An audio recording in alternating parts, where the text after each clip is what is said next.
ಅಧ್ಯಕ್ಷರೇ,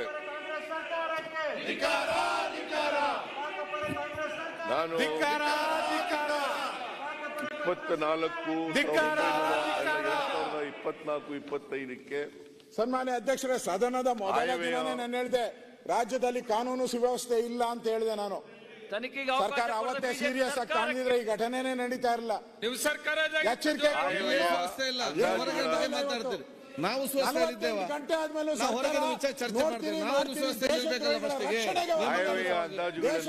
ರಕ್ಷಣೆ ಮಾಡಕ್ಕೆ ಸರ್ಕಾರ ಹೊಟ್ಟಿದೆ. ಈ ಸರ್ಕಾರದಲ್ಲಿ ನಂಬಿಕೆ ಇಲ್ಲ, ನಮಗೆ ಈ ಸರ್ಕಾರದ ಮೇಲೆ ನಂಬಿಕೆ ಇಲ್ಲ. ರಾಜ್ಯದ ಜನತರ ನಂಬಿಕೆಯನ್ನು ಕಳ್ಕೊಂಡಿದ್ದಾರೆ. FSL ರಿಪೋರ್ಟ್ ಎಲ್ಲದಕ್ಕೂ ಕೇಳ್ತಾರೆ ಇವರು. 2024-25 ವರ್ಷಕ್ಕೆ ಯಾವ್ದು ಕೇಳ್ತಾರೆ? ರಿಪೋರ್ಟ್ ಹಿಂಗೆ ಬರ್ತೈತೆ ಅಂತ ಹೇಳತ್ತೆ. ಅದರಲ್ಲಿ ಮಾನ್ಯ ವಿರೋಧ ಪಕ್ಷದವರು ಬಾಯ್ಕಾಟ್ ಮಾಡಿದ್ರು. ನ್ಯಾಯ ಬೇಕು, ಕೇಳಲೂ ಇಲ್ಲ. ನ್ಯಾಯ ಬೇಕು. ನಾನು ಬಜೆಟ್ ನಲ್ಲಿ ಓದೋದ್ರಿಂದ ಕೇಳ್ತಕ್ಕಂತ ವ್ಯಯದಾನೂ ಕೂಡ ಇರಲಿಲ್ಲ. ಅಂದ್ರೆ ಕರ್ನಾಟಕದ ರಾಜ್ಯದ ಹಿತದ ಬಗ್ಗೆ ಇವ್ರಿಗೆ ಮೂರ್ಖಾಸು ಕಾಳಜಿ ಇಲ್ಲ. ಇವರಿಗೆ ಅದಕ್ಕೋಸ್ಕರ ಬೈಕಾಟ್ ಮಾಡಿ ಹೊರಗಡೆ ಹೋದ್ರು. ಕರ್ನಾಟಕದ ಇತಿಹಾಸದಲ್ಲಿ ಬಜೆಟ್ ಅನ್ನ ಓದುವಾಗ ಇದೇ ಮೊದಲನೇ ಬಾರಿ ವಿರೋಧ ಪಕ್ಷದವರು ಗೈರು ಹಾಜರಾದದ್ದು. ಇವರು ಬೇಜವಾಬ್ದಾರಿಗಳು. ಇವರಿಗೆ ಜವಾಬ್ದಾರಿ ಇಲ್ಲ. ರಾಜ್ಯದ ಹಿತದ ಬಗ್ಗೆ ಜವಾಬ್ದಾರಿ ಇಲ್ಲ. ರಾಜ್ಯದಲ್ಲಿ ಏನು ನಡೀತಾ ಇದೆ ಅನ್ನೋದ್ರ ಬಗ್ಗೆ ಇಲ್ಲ. ರಾಜ್ಯದ ಹಣಕಾಸಿನ ಪರಿಸ್ಥಿತಿ ಬಗ್ಗೆ ಇಲ್ಲ. ರಾಜ್ಯದ ಆರ್ಥಿಕತೆ ಬಗ್ಗೆ ಇವರಿಗೆ ಕಾಳಜಿ ಇಲ್ಲ. ಆದರೂ ಕೂಡ ಭಾಗವಹಿಸಿದ್ದಾರೆ. ದೇಶದ್ರೋಹಿಗಳನ್ನ ರಕ್ಷಣೆ ಮಾಡ್ತಾರೆ. ಚರ್ಚೆಯಲ್ಲಿ ಭಾಗವಹಿಸಿದ್ದಾರೆ. ಕಾಂಗ್ರೆಸ್ನವರು 9 ಜನ ಭಾಗವಹಿಸಿದ್ದಾರೆ. ಕಾಂಗ್ರೆಸ್ನವರು 9 ಜನ ಮಾನ್ಯ ಸದಸ್ಯರು ಭಾಗವಹಿಸಿದ್ದಾರೆ. ಬಿಜೆಪಿಯವರು ಸುಮಾರು 13 ಜನ ಭಾಗವಹಿಸಿದ್ದಾರೆ. 13 ಜನ ಮಾನ್ಯ ಸದಸ್ಯರು ಬಿಜೆಪಿಯವರು. ಬಸವರಾಜ ಬೊಮ್ಮಾಯಿ, ಆರ್ ಅಶೋಕ ಅವರ ಆದಿಯಾಗಿ 13 ಜನ ಮಾನ್ಯ ಸದಸ್ಯರು ಭಾಗಿಯಾಗಿದ್ದಾರೆ. ಆಮೇಲೆ ಜೆಡಿಎಸ್ನವರು 3 ಜನರು ಭಾಗವಹಿಸಿದ್ದಾರೆ. ಒಟ್ಟು ಭಾಗವಹಿಸಿದಂತವರು 25 ಜನ ಮಾನ್ಯ ಸದಸ್ಯರುಗಳು ಭಾಗವಹಿಸಿದ್ದಾರೆ. 25 ಜನ, 13 ಜನ ಬಿಜೆಪಿಯವರು, 9 ಜನ ಕಾಂಗ್ರೆಸ್ನವರು, 3 ಜನ ಜೆಡಿಎಸ್ನವರು. ಇವಿಷ್ಟು ಜನ ಮಾನ್ಯ ಸದಸ್ಯರು ಈ ಚರ್ಚೆಯಲ್ಲಿ ಭಾಗವಹಿಸಿ ಅನೇಕ ಸಲಹೆ ಸೂಚನೆಗಳನ್ನು ಕೊಟ್ಟಿದ್ದಾರೆ. ನಾನು ಮಂಡಿಸಿರ್ತಕ್ಕಂಥ ಬಜೆಟ್ ಅನ್ನ ಟೀಕೆ ಮಾಡಿದ್ದಾರೆ. ಕೇಂದ್ರ ಸರ್ಕಾರವನ್ನು ಸಮರ್ಥನೆ ಮಾಡ್ಕೊಂಡಿದ್ದಾರೆ. ಕೇಂದ್ರ ಸರ್ಕಾರದ ಬಜೆಟ್ ಅನ್ನ ಸಮರ್ಥನೆ ಮಾಡ್ಕೊಂಡಿದ್ದಾರೆ. ಮಾನ್ಯ ಅಧ್ಯಕ್ಷರೇ, ಅವರು ಏನೇ ಟೀಕೆ ಟಿಪ್ಪಣಿಗಳನ್ನು ಮಾಡಲಿ, ಸಲಹೆ ಸೂಚನೆಗಳನ್ನು ಕೊಟ್ಟಿರಲಿ, ಅವೆಲ್ಲವನ್ನು ಕೂಡ ಸ್ವಾಗತ ಮಾಡತಕ್ಕಂಥದನ್ನ ಮಾಡ್ತೇವೆ. ನಾನು ಈ ಸಂದರ್ಭದಲ್ಲಿ ಟೀಕೆ ಮಾಡದವರ ಬಗ್ಗೆ ನಾನು ಯಾಕೆ ಟೀಕೆ ಮಾಡಿದ್ರಿ ಅಂತ ಹೇಳಿ ಕೇಳಲಿಕ್ಕೆ ಹೋಗಲ್ಲ. ಟೀಕೆಗಳನ್ನು ಸ್ವಾಗತ ಮಾಡ್ತೀನಿ, ಸಲಹೆ ಸೂಚನೆಗಳನ್ನು ಸ್ವಾಗತ ಮಾಡ್ತೀನಿ. ಆದ್ರಿಂದ ಮುಂದಿನ ಅವರು ಸಲಹೆ ಏನು ಕೊಟ್ಟಿದ್ದಾರೆ, ಸೂಚನೆಗಳೇನು ಕೊಟ್ಟಿದ್ದಾರೆ, ಅವೆಲ್ಲವನ್ನು ಕೂಡ ಸರ್ಕಾರ ಈ ವರ್ಷ ಮುಂದಿನ ವರ್ಷದಲ್ಲಿ ನಾವು ಆರ್ಥಿಕ ಆಡಳಿತದಲ್ಲಿ ಏನೇನು ಮಾಡಬೇಕು ಅವೆಲ್ಲವನ್ನು ಕೂಡ ಮಾಡ್ತೇವೆ ಅಂತಕ್ಕಂಥ ಮಾತುಗಳನ್ನ ಈ ಸಂದರ್ಭದಲ್ಲಿ ಹೇಳಲಿಕ್ಕೆ ಬಯಸ್ತಾ ಇದ್ದೇನೆ. ಮಾನ್ಯ ಅಧ್ಯಕ್ಷರೇ,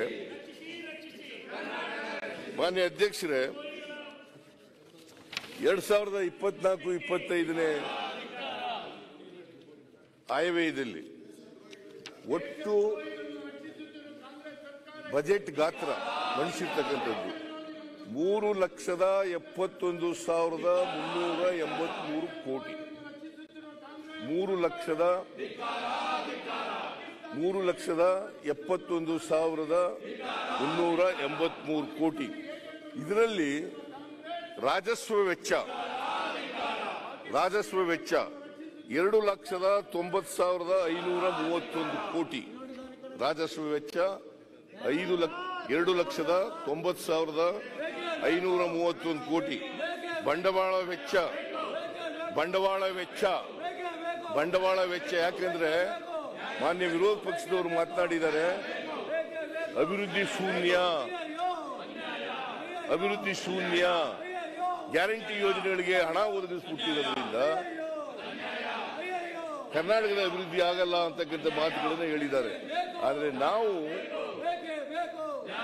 ಗ್ಯಾರಂಟಿ ಯೋಜನೆಗಳಿಗೂ ಹಣ ಒದಗಿಸಿದ್ದೀವಿ, ಜೊತೆಗೆ ಅಭಿವೃದ್ಧಿ ಕಾರ್ಯಕ್ರಮಗಳಿಗೂ ಕೂಡ ಹಣ ಒದಗಿಸಿದ್ದೀವಿ. ಯಾವುದೇ ಅಭಿವೃದ್ಧಿ ಕಾರ್ಯಕ್ರಮಗಳಿಗೆ ತೊಡಕಾಗದ ರೀತಿಯಲ್ಲಿ ನೋಡ್ಕೊಂಡಿದ್ದೇವೆ. ಒಟ್ಟು ಅಭಿವೃದ್ಧಿ ಕಾರ್ಯಕ್ರಮಗಳಿಗೆ 1,20,000 ಕೋಟಿ 1,20,000 ಕೋಟಿ ಕರ್ನಾಟಕದಲ್ಲಿ ನಾವು ಮುಂದಿನ ವರ್ಷ ಅಭಿವೃದ್ಧಿ ಕೆಲಸಗಳನ್ನು ಮಾಡ್ತಾ ಇದ್ದೇವೆ. 1,25,000 ಕೋಟಿ. ಅದರಲ್ಲಿ ಗ್ಯಾರಂಟಿಗಳಿಗೆ 52,009 ಕೋಟಿ ರೂಪಾಯಿಗಳನ್ನು ಇಟ್ಟಿದ್ದೇವೆ. ಅದು ಇನ್ನೂ ಹೆಚ್ಚಾಗಬಹುದು, 56,000 ಕೋಟಿ ಆಗಬಹುದು. ನಾವು ಈಗ ಬಜೆಟ್ನಲ್ಲಿ ಪ್ರೊವೈಡ್ ಮಾಡಿರ್ತಕ್ಕಂಥದ್ದು 52,009 ಕೋಟಿ ರೂಪಾಯಿಗಳನ್ನು ಇಟ್ಟಿದ್ದೇವೆ. ಇನ್ನು ಉಳಿದಂಥದನ್ನ 1,20,000 ಕೋಟಿನಲ್ಲಿ ಇನ್ನು ಉಳಿದದನ್ನ ಅಭಿವೃದ್ಧಿ ಕೆಲಸಗಳಿಗೆ ಕೊಟ್ಟಿದ್ದೀವಿ. ಅದರಿಂದ ಅವರು ವಿರೋಧ ಪಕ್ಷದವರು ಏನು ಆಪಾದನೆ ಮಾಡಿದ್ದಾರೆ, ಗ್ಯಾರಂಟಿಗಳಿಂದ ಅಭಿವೃದ್ಧಿ ಕೆಲಸಗಳಿಗೆ ಕುಂಠಿತ ಆಗಿದೆ, ಅಭಿವೃದ್ಧಿ ಕೆಲಸಗಳು ನಡೀತಾ ಇಲ್ಲ ಅಂತಕ್ಕಂಥದ್ರಲ್ಲಿ ಯಾವುದೇ ಸತ್ಯಾಂಶ ಇಲ್ಲ. ಅವ್ರು ಮಾಡಿರ್ತಕ್ಕಂಥ ಆಪಾದನೆಗಳೆಲ್ಲವೂ ಕೂಡ ಸತ್ಯಕ್ಕೆ ದೂರವಾದಂಥವು. ಅದರಿಂದ ಮಾನ್ಯ ಅಧ್ಯಕ್ಷರೇ, ನಿಮಗೆ ಇನ್ನೊಂದು ನಿಮ್ಮ ಗಮನಕ್ಕೆ ತರಲಿಕ್ಕೆ ಬಯಸ್ತಾ ಇದ್ದೇನೆ. ಯಾಕಂತಂದ್ರೆ ಅಭಿವೃದ್ಧಿಗೆ ಕೆಲಸ ಆಗದೆ ಹೋದರೆ 2007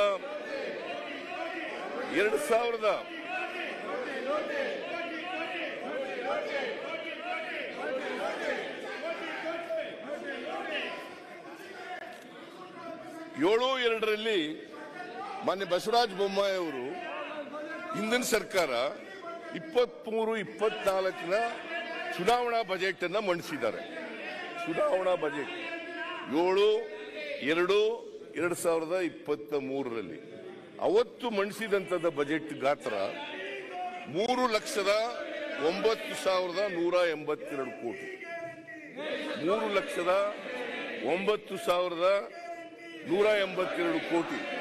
ಇವರನ್ನ ತಿರಸ್ಕಾರ ಮಾಡಿ ರಾಜ್ಯದ ಜನ ಮೇನಲ್ಲಿ ನಮಗೆ ಆಶೀರ್ವಾದವನ್ನ ಮಾಡಿದ್ರು. ನಮಗೆ 135+1 ಸ್ಥಾನ 136 ಸ್ಥಾನಗಳನ್ನು ಕೊಟ್ಟರು. ನಮಗೆ 43% ವೋಟನ್ನು ಕೊಟ್ಟರು. ಇವರಿಗೆ ಕೇವಲ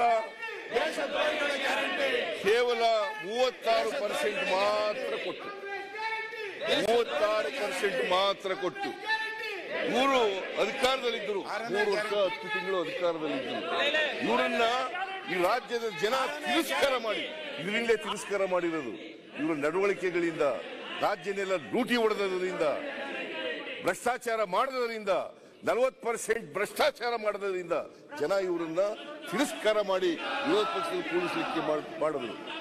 66 ಜನ ಗೆದ್ರು. ಇವರು ಬರೀ 66 ಜನ ಗೆಲ್ಲಿಕ್ಕೆ ಸಾಧ್ಯ ಆಯ್ತು ಇವರಿಗೆ. ಇವರು ಯಾವತ್ತೂ ಕೂಡ ಜನರ ಆಶೀರ್ವಾದ ಪಡೆದು ಅಧಿಕಾರಕ್ಕೆ ಬರಲಿಲ್ಲ. 2008ರಲ್ಲಿ ಇವ್ರು ಗೆದ್ದದ್ದು 110 ಸ್ಥಾನಗಳು, 113 ಸ್ಥಾನ ಗೆಲ್ಲೇ ಇಲ್ಲ. ಮತ್ತೆ ಆಪರೇಷನ್ ಕಮಲ, ಕರ್ನಾಟಕದಲ್ಲಿ ಆಪರೇಷನ್ ಕಮಲ ಯಾರಾದರೂ ಆ ಹೆಸರು ಪ್ರಾರಂಭ ಮಾಡಿದವರು ಮಿಸ್ಟರ್ ಯಡಿಯೂರಪ್ಪ ಅಂಡ್ ಬಿಜೆಪಿ ಸರ್ಕಾರ. ನಾಚಿಕೆ ಆಗ್ಬೇಕು ಇವರಿಗೆ. ಈ ಜನರ ಆಶೀರ್ವಾದನೆ ಕೊಟ್ಟಿಲ್ಲ. ಕರ್ನಾಟಕದಲ್ಲಿ ಆಶೀರ್ವಾದನೆ ಸಿಕ್ಕಿಲ್ಲ. 2018ರಲ್ಲಿ ಕೂಡ 100 ಸ್ಥಾನಗಳನ್ನು ಮಾತ್ರ ಗೆದ್ದದ್ದು ಇವರು. 100 ಸ್ಥಾನಗಳನ್ನು ಗೆದ್ದದ್ದು. 17 ಜನರನ್ನ ಆಪರೇಷನ್ ಕಮಲದ ಮೂಲಕ ದುಡ್ಡು ಕೊಟ್ಟು ಕೊಂಡ್ಕೊಂಡು ಸರ್ಕಾರ ಮಾಡಿದ್ರು ಇವರು. ಮಾನ್ಯ ಅಧ್ಯಕ್ಷರೇ, ಇವ್ರು ಯಾವತ್ತಾರು ಜನರ ಆಶೀರ್ವಾದ ಸಿಕ್ಕಿದೆಯಾ ಕರ್ನಾಟಕದಲ್ಲಿ? 2 ಬಾರಿ ಅಧಿಕಾರಕ್ಕೆ ಬಂದಿದ್ರು ಕೂಡ ಹಿಂಬಾಗಲಿನಿಂದ ಬಂದಿರದೆ ಹೊರತು ಮುಂಬಾಗಲಿನಿಂದ ಇವರು ಬರಲೇ ಇಲ್ಲ. ಕಳೆದ ಸರ್ಕಾರ ಮಂಡಿಸಿದಂತ ಬಜೆಟ್ 23-24/7/2023 ಮಂಡಿಸಿದಂತ ಬಜೆಟ್ 3,09,182 ಕೋಟಿ. 3,09,182 ಕೋಟಿ. ಇದು ನಾನು ಮುಂದಿನ ವರ್ಷ ಬಜೆಟ್ ಮಂಡಿಸಿದ್ದೀನಲ್ಲ, ಅದಕ್ಕೆ 62,200 ಕೋಟಿ ಹೆಚ್ಚು. ಅವರು ಮಂಡಿಸಿದ್ದಕ್ಕಿಂತ 62,200 ಕೋಟಿ ಹೆಚ್ಚು ಬಜೆಟ್ ಗಾತ್ರ ಹೆಚ್ಚಾಗಿದೆ. ಜನರ ಅಭಿವೃದ್ಧಿ ಕೆಲಸಗಳು ಮಾಡದೇ ಹೋದ್ರೆ, ರಾಜ್ಯದ ಅಭಿವೃದ್ಧಿ ಕೆಲಸಗಳು ಮಾಡದೇ ಹೋದ್ರೆ ಇಷ್ಟೊಂದು ದೊಡ್ಡ ಗಾತ್ರದ ಬಜೆಟ್ ಅನ್ನು ಮಂಡಿಸ್ಲಿಕ್ಕೆ ಸಾಧ್ಯ ಆಯ್ತಿತ್ತ? ಮಾನ್ಯ ಅಧ್ಯಕ್ಷರೇ, ಸಾಧ್ಯ ಆಯ್ತಾ ಇರಲಿಲ್ಲ. 62,200 ಕೋಟಿ. ಆಮೇಲೆ ನಾನು ಮಂಡಿಸಿದ್ದೆ ಜುಲೈನಲ್ಲಿ ಒಂದು ಬಜೆಟ್ ಮಂಡಿಸಿದ್ದೆ. ಜುಲೈನಲ್ಲಿ ಮಂಡಿಸಿದಂತ ಬಜೆಟ್ 3,07,000 ಜುಲೈನಲ್ಲಿ 7th ಜುಲೈನಲ್ಲಿ ನಾನು ಮಂಡಿಸಿದ್ದೆ ಬಜೆಟ್. ನಾವು ಅಧಿಕಾರಕ್ಕೆ ಬಂದದ್ದು ಮೇ 20ನೇ ತಾರೀಕು. ನಾನು ಮಂಡಿಸಿದ್ದು ಬಜೆಟ್ ಅನ್ನ 7 ಜುಲೈ 2023. ಆ ಬಜೆಟ್ ನಾನು ಮಂಡಿಸಿದ್ದದ್ದು 3,27,774 ಕೋಟಿ. 747 ಕೋಟಿ. 747 ಕೋಟಿ. 3,27,747 ಕೋಟಿ. 747 ಕೋಟಿ. 47 ಕೋಟಿ. ಅದು ಆ ಬಜೆಟ್ಗೆ ಈ ಬಜೆಟ್ ಗಾತ್ರಕ್ಕೆ ಹೋಲಿಕೆ ಮಾಡಿದಾಗ ಮಾನ್ಯ ಅಧ್ಯಕ್ಷರೇ 43,636.18 ಕೋಟಿ ಜಾಸ್ತಿ. 43,636.18 ಕೋಟಿ ಹೆಚ್ಚು. ಆಮೇಲೆ ಮಾನ್ಯ ಅಧ್ಯಕ್ಷರೇ, ಜಿಡಿಪಿ 23-24ರಲ್ಲಿ ಅವತ್ತು ಬಜೆಟ್ ಮಂಡಿಸಿದಾಗ 23-24ರಲ್ಲಿ 25,67,340 ಕೋಟಿ. 25,67,340 ಕೋಟಿ ಜಿಡಿಪಿ ಈ ವರ್ಷ ಇದ್ದದ್ದು. 23-24ರಲ್ಲಿ ಇದ್ದಂತ ಜಿಡಿಪಿ ಮುಂದಿನ ವರ್ಷಕ್ಕೆ 24-25ಕ್ಕೆ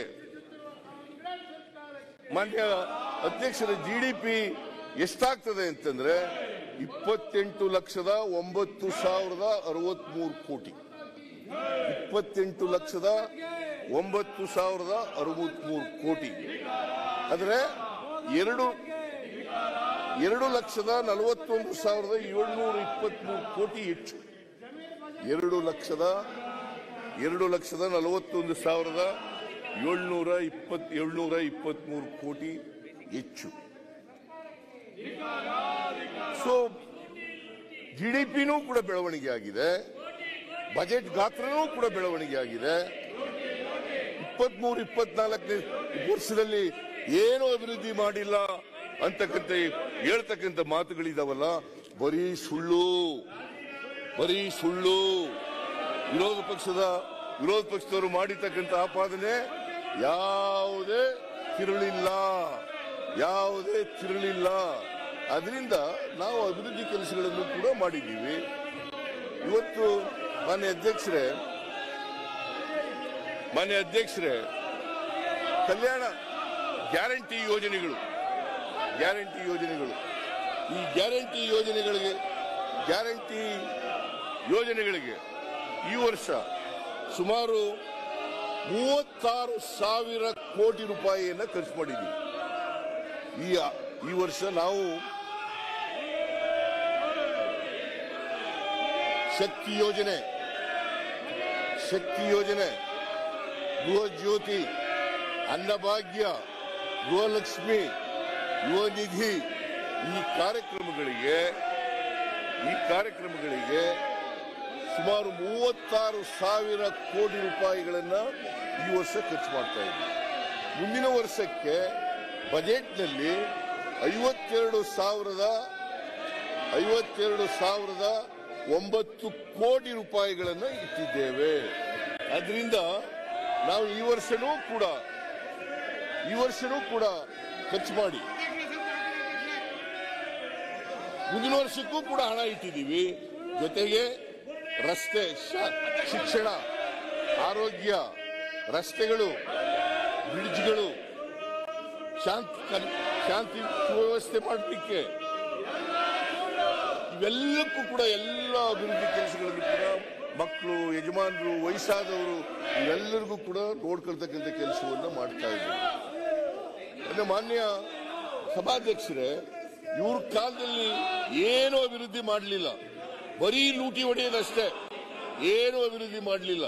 ನಾವು ಗ್ಯಾರಂಟಿಗಳನ್ನು ಮಾಡಿ ಅಭಿವೃದ್ಧಿ ಕೆಲಸಗಳಿಗೂ ಕೂಡ ಹಣವನ್ನು ಒದಗಿಸಿದ್ದೇವೆ. ಇದು ಕಾಂಗ್ರೆಸ್ ಸರ್ಕಾರಕ್ಕೂ ಬಿಜೆಪಿ ಸರ್ಕಾರಕ್ಕೂ ಇರ್ತಕ್ಕಂಥ ವ್ಯತ್ಯಾಸ. ಇದು ಕಾಂಗ್ರೆಸ್ ಸರ್ಕಾರಕ್ಕೂ ಬಿಜೆಪಿ ಸರ್ಕಾರಕ್ಕೂ ಇರ್ತಕ್ಕಂಥ ವ್ಯತ್ಯಾಸ. ಮಾನ್ಯ ಅಧ್ಯಕ್ಷರೇ,